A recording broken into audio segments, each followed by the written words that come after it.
আবারও স্বাগত অপরাধ সূত্রে। মেয়ে জামাইয়ের উড়নচণ্ডী স্বভাবে বিরক্ত হয়ে গায়ে হাত তুলেছিলেন শাশুড়ি। তখনই শাশুড়িকে উচিত শিক্ষা দেওয়ার সিদ্ধান্ত নেয় জামাই মহিউদ্দিন হাসনাত। এই অপমানের প্রতিশোধ নিতে মাদ্রাসায় পঞ্চম শ্রেণী পড়ুয়া শ্যালক রিফাতকে ভাড়াটে খুনে দিয়ে ঠান্ডা মাথায় খুন করায় সে।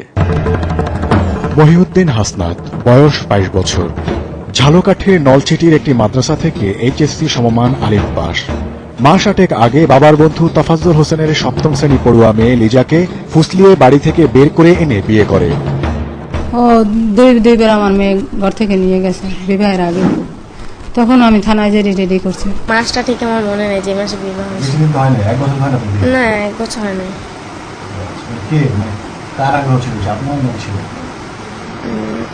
দুইজনের আগ্রহ বেশি ছিল। পালিয়ে করা বিয়ের ক্ষেত্রে সাধারণত যা হয়, লিজা হাসনাতের ক্ষেত্রেও তাই হয়েছে। মেয়ের কথা ভেবে এ বিয়ে মেনে নেন লিজার পরিবার। আমি তো মেয়ের অনেক চেষ্টা করছি, বুঝাইছি, বকা দিছি, মারছি। তারপর যখন বুঝে নাই, করিয়েই ফেলাইছে জিনিসটা, হাতে আর রাখে নাই, তখন আর কি করবো? তখন যা বাবা মা করে ওইটাই আমি করছি, যে দেখি আমার কাছে রাখিয়া মেয়ের লেখাপড়া শিখাবো। ছেলেরাও বলছে, তুমি যদি ঢাকা বসে লেখাপড়া করো তাহলে তুমি বলো। কিন্তু হাসনাতের বাবা এড়িয়ে যাওয়া শুরু করেন অনেক দিনের পুরনো বন্ধু ছেলের শ্বশুর তাফাজ্জল পরিবারকে।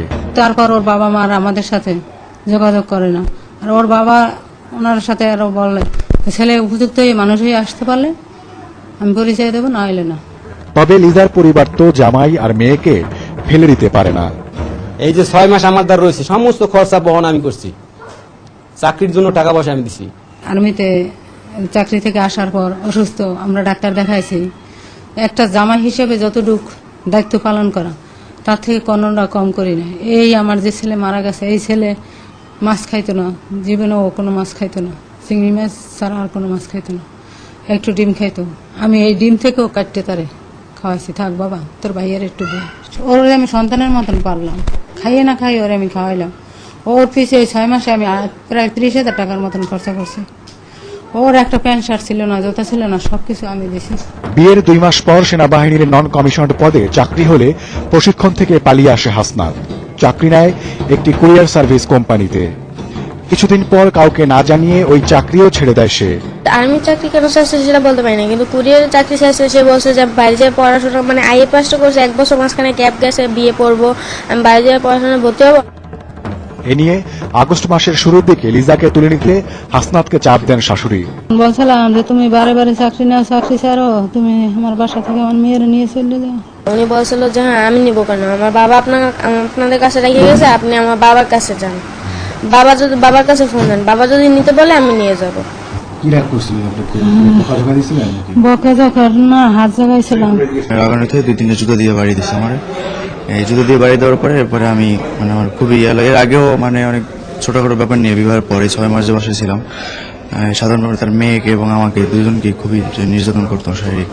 না, সে রিয়েকশন দেখায় না, সে আমার কাছে ক্ষমা চাইছে যে আমার ভুল হয়ে গেছে, মাফ করে দেন।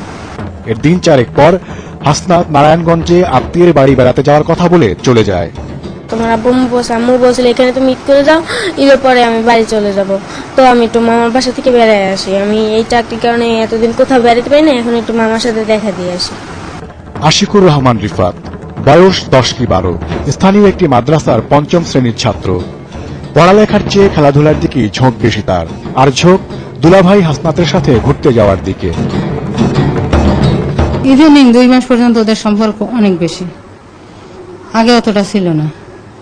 ও কোথাও গেলে নিয়ে যাইতো, ছেলে পরে এসে বলতো, আমি বলতাম না বা তুমি চলে গেছো, আমি বললে যাবো না। ভাই আমার বলতে দেয় না, বলছে আসে বলবা না।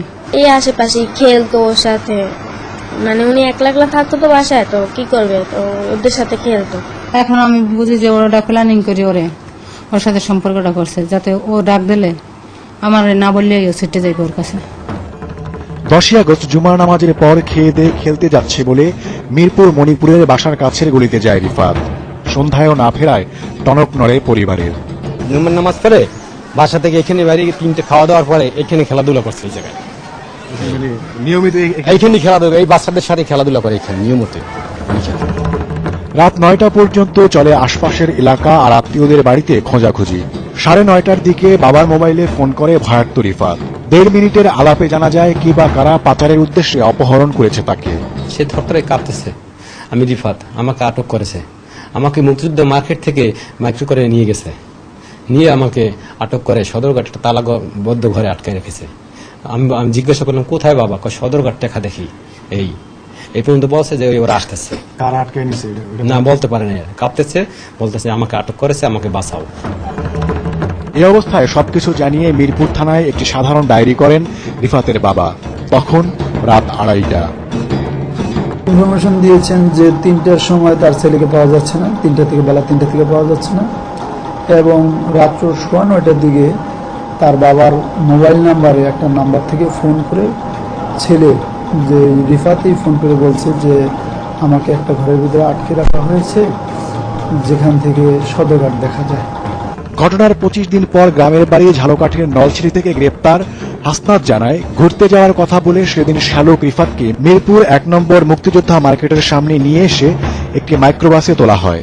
এ সময় তার সাথে ছিল 30,000 টাকায় ভাড়া করা 2 খুনি মিঠু ও সাইফুল। বাসা দিয়ে বাড়ি হচ্ছে মানে 3টার পরে। এরপরে আর কি ওরা দুজন দরজার এখানে দাঁড়া ছিল, আমি বলছি রিফাত বেরিয়ে দিকে আসো। আমাকে দেখার পর আসছে আমার কাছে, আসার পর বললাম আসো চলো আমরা ঘুরে আসি। এরপর পরে ও গাড়িতে উঠছে। 10ই আগস্ট রাত 9:30টার সময় হাসনাত তার শ্যালক রিফাতকে নিয়ে চলে আসে সিদ্দিরগঞ্জ নাভানা ভুইয়া সিটির এই নির্জন প্রান্তরে। এ সময় সহযোগী ছিল আরো 2 জন, মিঠু এবং সাইফুল। হাসনাতের দাবি অনুযায়ী রিফাতকে মিঠু এবং সাইফুলের হাতে তুলে দিয়ে সে চলে যায়। এরপর রাত 11:30টার সময় ঠিক এই জায়গাটি থেকে উদ্ধার করা হয় রিফাতের গলাকাটা লাশ। এই প্রজেক্টের নিরাপত্তা কর্মীরা জানান, সন্ধ্যার পর এমনিতেই এই এলাকাটি জনমানব শূন্য হয়ে যায়। সেদিন কোনো মাইক্রোবাস প্রজেক্টে ঢোকেনি। তবে এখানে ঢোকার জন্য আশপাশে আরো অন্তত 10টি পথ আছে। রিফাতের আগে এই প্রজেক্ট থেকে অন্তত 10টি লাশ উদ্ধার করা হয়েছে। এই জায়গায় একটা কাটা দাগ ছিল, আর গলা জবাই দেওয়া ছিল, পিছনে হাত বাঁধা ছিল তার নিজের শার্ট দিয়ে। ঘুরতে এসেছিলাম একা, তখন দেখছিলাম, তখন মানে যখন করলাম যে মারার, তখন এই জায়গাটার কথা মনে পড়লো। কাজ করার পরে আমি জিজ্ঞাসা করেছি কি খবর, আর বলছে হ্যাঁ ঠিক আছে কাজ হয়ে গেছে। এরপর আমাদের 5,000 টাকা দিছি, বাকি টাকা মানে ঈদের পরে দেওয়ার কথা ছিল। একটি অজ্ঞাত পরিচয়ের ছেলের লাশ পাওয়া গেছে। টিভিতে এমন খবর দেখে রিফাতকে শনাক্ত করে তার পরিবার। লাশ দেখে রিফাতের পরিবার প্রথমেই সন্দেহ করে হাসনাতকে। তাকে আমি বারবার মোবাইলে কল করছি, তুমি আসো, তোমার স্যালারি পাওয়া যায় না। সে কোনো প্রতিবাদ করে না। সে বলতেছে আমি এখন আসতে পারবো না, এবং আসার সময় নাই, গাড়ি ঘোড়া বন্ধ, এই তালবাহানা। তখন তো আমাদের আগে সন্দেহ হয়ে গেছে যে এই লোক ছাড়া কাম হয়নি, এই লোকই কি কাজ করছে। মানে প্রথম যখন প্রমাণিত হওয়ার আগে শুনছি, তখন আমার কাছে একটু ডাউট ছিল যে করছে কিনা, করছে সত্যি কিনা। তো নিজের মুখে স্বীকার করছে, এখন তো আমার বলার কিছু নাই, যেহেতু নিজের মুখে স্বীকার করছে। না করলে তার নিজের মুখে স্বীকার করতো না। কিন্তু শাশুড়ির উপর মনের ঝাল মেটাতে গিয়ে কেন রিফাতকে হত্যা করা? শাশুড়ির উপর ছেলেকে রিফাতকে মারার কেন? চিন্তা করছি তার ছেলে একটা কষ্ট বেশি পাবে সেই জন্য। তবে হাসনাতের এই বক্তব্য মানতে রাজি নন রিফাতের মা। তার অভিযোগ, হাসনাত একজন ঠান্ডা মাথার অপরাধী। শ্বশুরের সম্পদ হাতিয়ে নিতে হাসনাত একমাত্র শ্যালককে দুনিয়া থেকে সরিয়ে দিয়েছে। আমার 2টা মেয়ে, একটা ছেলে, একে সরাই দিলে দুনিয়া থেকে সে সবকিছু বহাল থাকতে পারে, এবং সে মনে করতে পারে যে আমি এখানে সরাই দিলে আমি সবকিছু আমি তার সাথে চলে থাকতে পারি, ফিরতে পারি, আর কোনো সমস্যা হয় না। আমাকে কষ্ট দেওয়ার জন্য আমার মেয়েকে বুক দিলেই তো আমি কষ্ট পাইতাম। সে যদি একটা মারিয়ে ফেলাইতে পারে না, পারে একটা লোক মারিয়ে ফেলাইতে পারে। তো তার মনে হয়তো আরো রাগ থাকতে পারে বা নাও থাকতে পারে, সেটা আমি জানি না।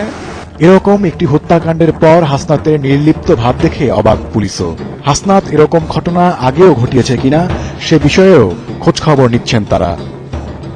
এই ছেলে এই ধরনের কাজ আগে থেকে করার অভ্যাস আছে। তা না হলে যে একটা চট থাপ্পড় একজন দিল, সাথে সাথে সে ডিসিশন নিয়ে ফেললো আমার শালাকার বিষয়ে বাঁচা রাখবেন, আমি এলে মেরে প্রতিশোধ নেবো।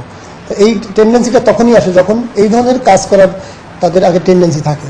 তা আমরা এখন দেখবো যে সে যেখানে লেখাপড়া করেছে, যেখানে সে আগে থাকছে, সেই জায়গায় তার কর্মকাণ্ড আমরা এখন খতিয়ে দেখবো যে সেগুলো করেছে কিনা। আর একটা জিনিস দেখবো, সেটা হলো যে সে কোনো জঙ্গি সংগঠনের সাথে জড়িত ছিল কিনা। শোকার্ত পরিবারের এখন একটাই চাওয়া, রিফাত হত্যার উপযুক্ত বিচার।